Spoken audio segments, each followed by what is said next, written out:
yung mga mahihirap, yung makahihikaos sa buhay, hindi mo ito makakain kasi mahal.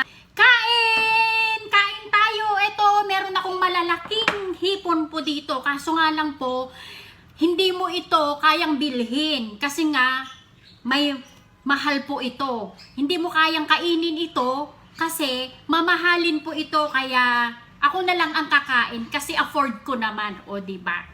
Oh, kasi mga lalo diyan sa Pilipinas, yung mga mahihirap, yung makahihikaos sa buhay, hindi mo ito makakain kasi mahal. O di ba? Kung sumasahod ka ng isang buwan na magkano lang o kaya yung minimum ang sahod diyan sa Pilipinas, wag mo nang asamin na kumain ng ganito kasi hindi mo talaga kakayanin.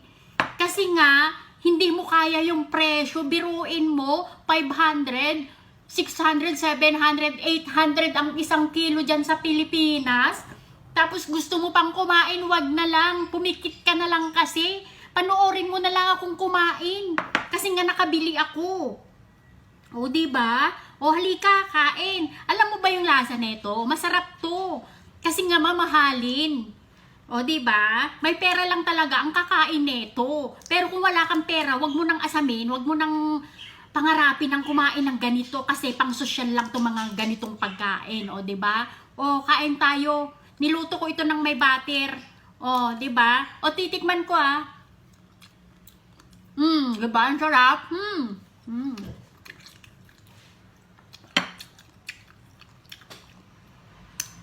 Ang sarap talaga. O, 'di ba?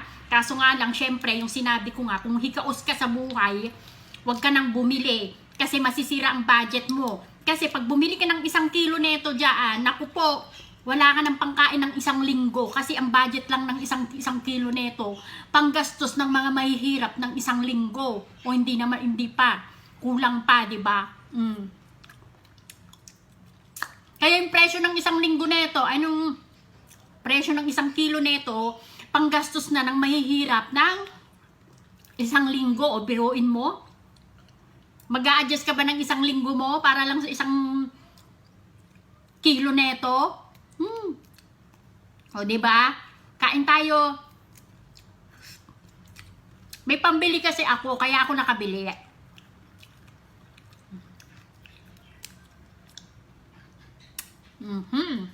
Grabe, ang sarap as in.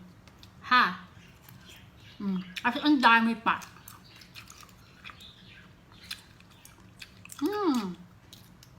Mukbang nito, mukbang.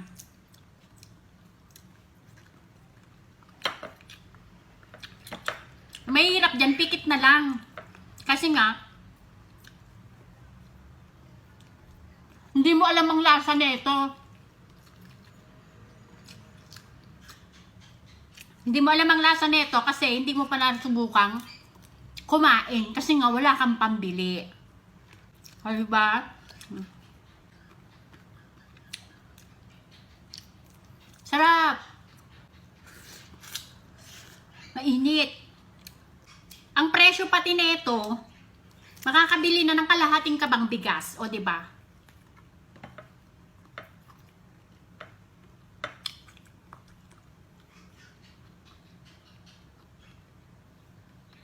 At ito nga hindi ko kayang ubusin. Ayan, ang dami pang sobra. O ayan, o.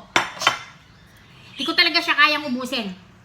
At kakainin ko tong mais pa. At buti na lang, tinapos mo yung video ko kasi nga, joke-joke lang ito.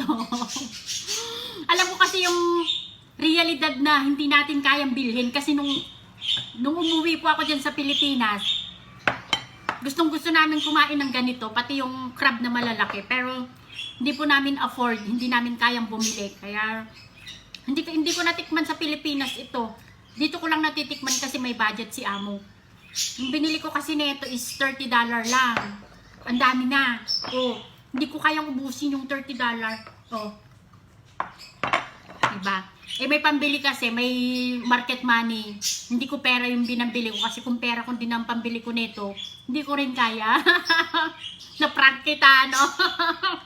Buti na lang at tinapos mo yung video ko. Maraming salamat. At yan lang po yung realidad natin dyan sa Pilipinas na ang pagkamahal-mahal ng mga bilihin hindi natin afford, diba? Yung mismong nagbebenta siguro neto, nangihinayang din na ulamin ito, ibebenta na lang kasi nga panggastos din, o, di ba? Alam ko yung feeling na nagtitinda kasi minsan kasi noon kami nagtitinda kami ng saba. Imbis na kainin namin yung saba, hindi, ibebenta namin kasi ngayon iniisip namin yung panggastos namin, kaya ibebenta talaga namin. Joke lang to, peace po kabayan. Ayan, maraming salamat po.